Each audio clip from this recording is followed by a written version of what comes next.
kí wa káàbọ̀ sí ẹ̀kọ́ bíbélì wa ti ọ̀sẹ̀ yìí láti dásìsì wa yé wa Anglican Communion lábẹ́ ìdarí aláṣẹ bàbá wa ẹni ọ̀wọ̀ tó tọ́ the right reverend Dr. Michael Adébáyọ̀ Olúwaróbí Olúwa máa ránṣẹ́ wọn lọ́wọ́ ẹ jẹ́ gbàdúrà. Ọlọ́run a gbé yín ga fún àkókò tí a tún ní láti kọ́ ẹ̀kọ́ ní ẹ̀bá ẹsẹ̀ rẹ̀. A gbàdúrà pé ó fún wa ní òye kíkún tí ó lè jogún ìyè àìnípẹ̀kun fún wa nítorí ọmọ rẹ̀ Jésù Kristi Olúwa wa. Ṣé lẹ́ẹ̀kan sí a kí wa káàbọ̀ sí ẹ̀kọ́ bíbélì.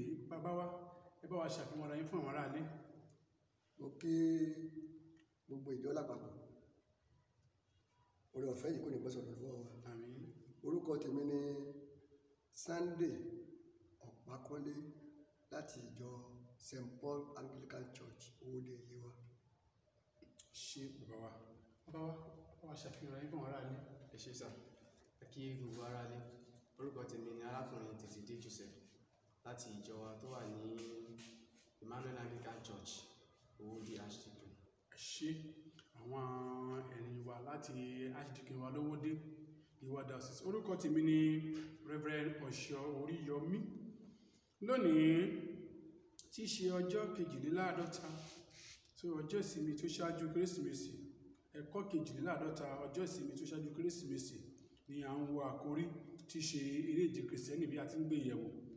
Ẹ̀ka àkórí náà ni máa ṣọ́nà. Nígbà tí orí ọ̀rọ̀ wa jẹ́ má ṣe kọ ìfẹ́ rẹ àkọ́kọ́ sílẹ̀. Má ṣe kọ ìfẹ́ rẹ àkọ́kọ́ sílẹ̀. Ibi tí wọ́n ní káàkà ti ṣe ẹ̀kọ́ kíkà wa ń bẹ ní ìwé ìfihàn orí 2 ẹsẹ̀ 1 sí ẹsẹ̀ 5. Ẹ bá wa kà ìwé ìfihàn orí 2. Sí áńgẹ́lì ìjọ ní Éfésù kọ̀wé, nǹkan wọ̀nyí lé ẹni tí ó mú ìràwọ̀ méje náà lé ọwọ́ ọ̀tún rẹ̀, ẹni tí ń rìn lé àárín ọ̀pá wúrà fìtílà méje náà wípé, èmi mọ iṣẹ́ rẹ àti làálàá rẹ àti ìfaradà rẹ àti bí ara rẹ kò ti gba àwọn ẹni búburú, àti bí ìwọ sì ti dán àwọn tí ń pe ara wọn lé àpọ́stélì tí wọn kì í sì ṣe bẹ́ẹ̀ wò, tí wọ́n sì rí pé eléke ni wọ́n, tí wọ́n sì fara da ìyà, àti nítorí orúkọ mi tí o sì fi àyà rán, tí àárẹ̀ kò sì mú ọ. Ṣùgbọ́n èyí ni mo rí wí sí ọ, pé ìwọ ti fi ìfẹ́ rẹ ìṣáájú sílẹ̀. Nítorí náà, rántí ibi tí ìwọ gbé ti ṣubú, kí o sì ronúpìwàdà, kí o sì ṣe iṣẹ́ ìṣáájú. Bí kò sì ṣe bẹ́ẹ̀, èmi ó sì tọ̀ ọ́ wá, èmi ó sì ṣí ọ̀pá fìtílà rẹ kúrò ní ipò rẹ̀, bí kò ṣe bí ìwọ bá ronúpìwàdà. Ẹ ṣé bàbá wa àti gbọ́ bí wọ́n ti kà á.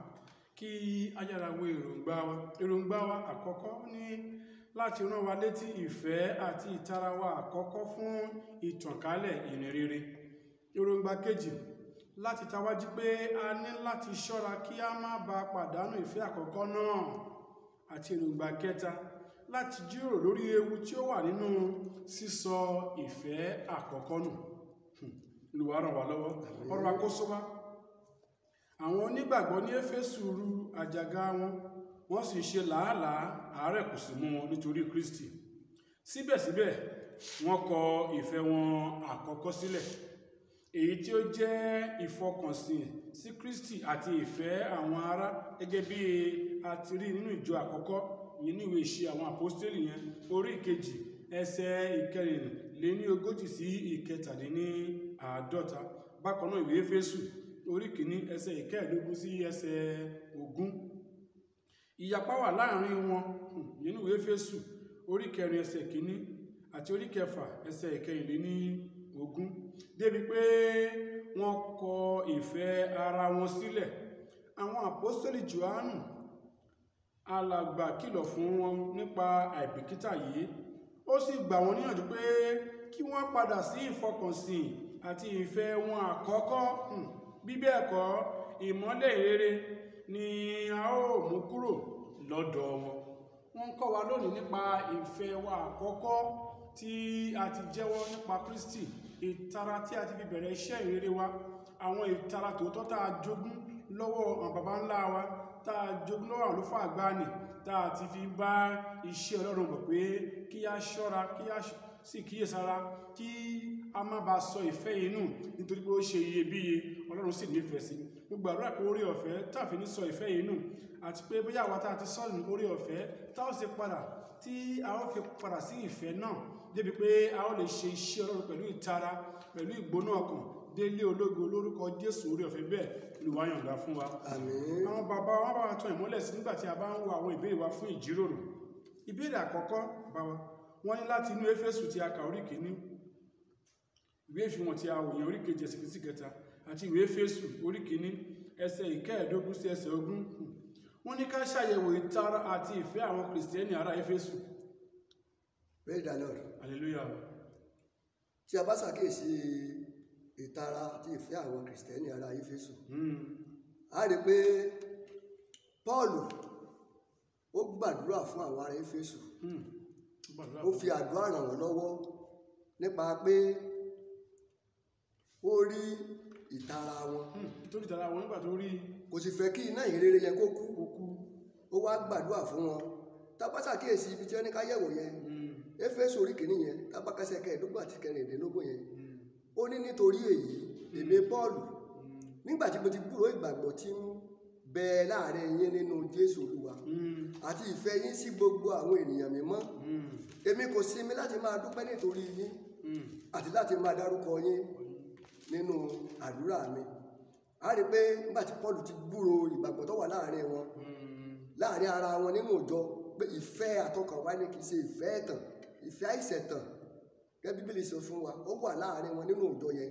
Àti pé ìfẹ́ tí wọ́n tún ní nínú Jésù Olúwa, wọ́n tún wá ní ìfẹ́ sí àwọn tó jẹ́ èèyàn mímọ́ nínú ìjọ yẹn.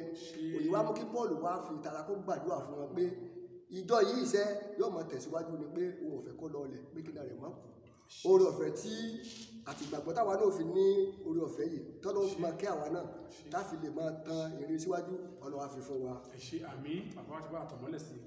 Wọ́n ní Pọ́ọ̀lù ó rí ìtara tòótọ́ sí iṣẹ́ Ọlọ́run, sí Ọlọ́run àti sí àwọn ará nínú Kristi. Bàbá wa fi yé wa pé irúfẹ́ bíi ti àwọn Éfésù yìí ní káwa náà kó ní ìfẹ́ àìṣẹ̀tàn, ìfẹ́ ìfọkànsí tòótọ́ sí Ọlọ́run tí à ń sìn yìí, sí iṣẹ́ Ọlọ́run àti sí àwọn ènìyàn mímọ́ àti sí àwọn ará nínú Ọlọ́run. Eléyìí ló mú kí Pọ́ọ̀lù yọ́ sí wọn tó sì gbàdúrà fún wọn tó fi ṣe àṣeyọrí lórúkọ Jésù. Àwa náà á ṣàṣeyọrí. Àmín Jésù. Ìbéèrè kejì wọ́n ní láti inú ìrírí rẹ, báwo ni a ṣe lè ṣàlàyé ìfẹ́ àkọ́kọ́ nígbà tí onígbàgbọ́ bá ṣẹ̀ṣẹ̀ gba ọ̀rọ̀ ìgbàlà? Wọ́n ní ká ṣàlàyé ní ìbámu pẹ̀lú Ìṣe àwọn Àpọ́sítélì orí kejì yẹn ẹsẹ̀ ìkẹtàdínlógójì. Láti inú ìrírí wa, báwo ni ìṣàlàyé ìfẹ́ àkọ́kọ́? Praise the Lord. Hallelujah. Tá bá wo Ìṣe àwọn Àpọ́sítélì tí a kà yẹn, a rí pé ìfẹ́ àkọ́kọ́ nígbà tí àwọn onígbàgbọ́ ṣẹ̀ṣẹ̀ gba ìgbàlà jẹ́ èyí tí ó dúró ṣinṣin, tó sì sá fún ẹ̀ṣẹ̀, tó kórìíra ẹ̀ṣẹ̀, tó sì yọ̀ǹda ara wọn, wọ́n sì pinnu tọkàntọkàn, wọ́n yọ̀ǹda ayé wọn pátápátá láti lè fi sin Ọlọ́run. Tá bá wo ibi tí a kà, a rí pé gbogbo tí wọ́n ṣe ní ibẹ̀ yẹn, wọ́n ṣe ní ìṣọ̀kan. Bàbá ẹ ṣé. Bàbá ti fi ìdáhùn ńlá kan sí pé ìgbà yẹn ìfẹ́ ìṣọ̀kan wà, wọ́n fi ìtara, bẹ́ẹ̀ náà làánà ṣe pé nígbà tá a bá ẹ̀ṣẹ̀ gbà á fi ìtara, ìfẹ́, ìgbóná ọkàn a ó fi máa sin Olúwa. Bàbá sọ pé bó ṣe jẹ́ kí ìjọ rí nìyẹn, pé káwa náà rí pé ìfẹ́ àkọ́kọ́ yẹn ò sọnù. Pé nígbà tá a bá ẹ̀ṣẹ̀ bẹ̀rẹ̀ bí àwọn Ìṣe àwọn Àpọ́sítélì yẹn, wọ́n fi ìfẹ́ ìṣọ̀kan, wọ́n kó òun ní wọn papọ̀. Abẹ́kọ̀lẹ́ sọ wọ́n nífẹ̀ẹ́ ara wọn ní ìṣọ̀kan. Olúwa ràn wá lọ́wọ́. Oore ọ̀fẹ́ tí àwa náà ó fi dúró ní ìṣọ̀kan, èyí tá a fi gbà á tá a fi ní yẹsẹ̀, Olúwa yọ̀ǹda fún wa. Àmín. Olúwa máa ràn yín lọ́wọ́. Ìbéèrè kẹta, wọ́n ní ká ṣe àtúpalẹ̀ àwọn ìgbésẹ̀ Pétérù nínú Mátíù orí kẹrin ẹsẹ̀ ìkejìdínlógún sí ẹsẹ̀ ogún yẹn, àti nínú ìwé Jòhánù orí kọkànlélógún ẹsẹ̀ ìkẹta àti ẹsẹ̀ ìkẹẹ̀dógún. Wọ́n ní láti jíròrò bí àwọn onígbàgbọ́ ti ṣe ń pàdánù ìfẹ́ àkọ́kọ́. Báwo ni àwọn Kìrìsìtẹ́nì ṣe ń pàdánù ìfẹ́ wọn fún Kristi nínú ìran wa, kí sì ní àbájáde rẹ̀? Bàbá. Praise the Lord. Hallelujah. Tí a bá ṣàkíyèsí, a rí pé Jésù Kristi Olúwa wa, ó rìn létí òkun. Pétérù àti arákùnrin rẹ̀ tá ń pè ní Áńdérù, àwọn jẹ́ apẹja, wọ́n sọ àwọn wọn sínú òkun. A rí pé ojú kan náà lẹ́sẹ̀kẹsẹ̀ tí Jésù sọ fún wọn pé ẹ fẹ́ àwọn sílẹ̀ o, ẹ máa tọ̀ mí sílẹ̀ o, ẹ máa tọ̀ mí lẹ́yìn, ìgbọ́sọ̀ yín di apẹja ènìyàn. a rí pé ìgbésẹ̀ tí Pétérù gbé láàrin yẹn ni pé ìgbésẹ̀ yẹn pé ó ní ẹ̀mí ìgbàgbọ́ ó ní tí ò ní etí ó sì ní etí ìgbọràn kò jọ́ lọ́rùn níyàn kò já Jésù yàn rárá kò sọ pé báwo ló sọ ṣe ó sì tẹ̀lé Jésù wọ́n fi àwọn sílẹ̀ wọ́n ti ń tẹ̀lé lẹ́yìn ìyẹn ni ìgbésẹ̀ àkọ́kọ́ tí Pétérù gbé nìyẹn táwọn àtàkèsí tá bá wo ìwé Jòhánù orí 21 ẹsẹ̀ 3 yẹn àtẹsẹ̀ 15 yẹn wọ́n láti jíròrò bí àwọn onígbàgbọ́ ti ṣe ń pàdánù ìfẹ́ wọn àkọ́kọ́ ọ̀nà àkọ́kọ́ ni pé tá a bá ṣàkíyèsí pé ìgbésẹ̀ tí Pétérù gbé lákọ̀ọ́kọ́ nígbà tí ó pàdé Jésù yẹn a rí pé nínú ìwé Jòhánù yẹn orí ẹsẹ̀ 3 yẹn a rí pé ìfẹ́ yẹn ti dínkù tá a bá kẹsẹ̀ 15 yẹn a rí pé ìfẹ́ yẹn ti dínkù sí ìfẹ́ tí wọ́n ń lò lẹ́yìn wọ́n fìfẹ́ yẹn gbà á ṣùgbọ́n ìfẹ́ yẹn kò dàbí ti ìṣáájú mọ́ wọ́n fi yé wọ́n nígbà náà ṣe náà ní pé nígbà tí wọ́n bá fìfẹ́ bẹ̀rẹ̀ ńgbà míì ó ṣe ká fẹ́ fà sẹ́yìn wọ́n fà sẹ́yìn àní fà sẹ́yìn lórúkọ Jésù wọ́n ní kí ni ìbéèrè tó parí ẹ̀ kí ni àṣẹ Bíbélì fún àwọn Kìrìsìtẹ́nì bí wọ́n bá lè pa ìfẹ́ wọn àkọ́kọ́ fún ìrere mọ́ wọ́n ní kí ni àṣẹ Bíbélì fún àwọn Kìrìsìtẹ́nì wọ́n bá lè pa ìfẹ́ àkọ́kọ́ mọ́ bíbélì Tímótì kejì orí kejì ẹsẹ̀ ìkejì ní ogún. Tá bá wo ìwé Tímótì orí kejì ẹsẹ̀ kejìdínlógún títí dé ẹsẹ̀ ìkẹrìndínlọ́gbọ̀n ẹ̀ a rí pé àṣẹ tí Bíbélì pa fún wa ní pé kí a jẹ́ ohun èlò sí ọlá láti sá fún ẹ̀ṣẹ̀ láti máa so èso òdodo nínú ìfẹ́ pẹ̀lú ìwà tútù ìwà ìrẹ̀lẹ̀. Nínú ìfẹ́ ìwà tútù àti ìrẹ̀lẹ̀ ká jẹ́ ohun èlò sí ọlá Olúwa fún wa ní oore ọ̀fẹ́. Níparí bí ó ti wù kí a ní ìtara fún iṣẹ́ Ọlọ́run tó a gbọ́dọ̀ ṣọ́ra gidigidi kí a má ba tètè yí àfojúsùn wa kúrò nínú ìfẹ́ fún ìrere ìgbàlà sí ìfẹ́ ohun ti ayé èyí tí ó ń yọrí sí ìjà ìlara àti ìpadà sẹ́yìn nínú eré ìje tí a bẹ̀rẹ̀ nínú Kristi.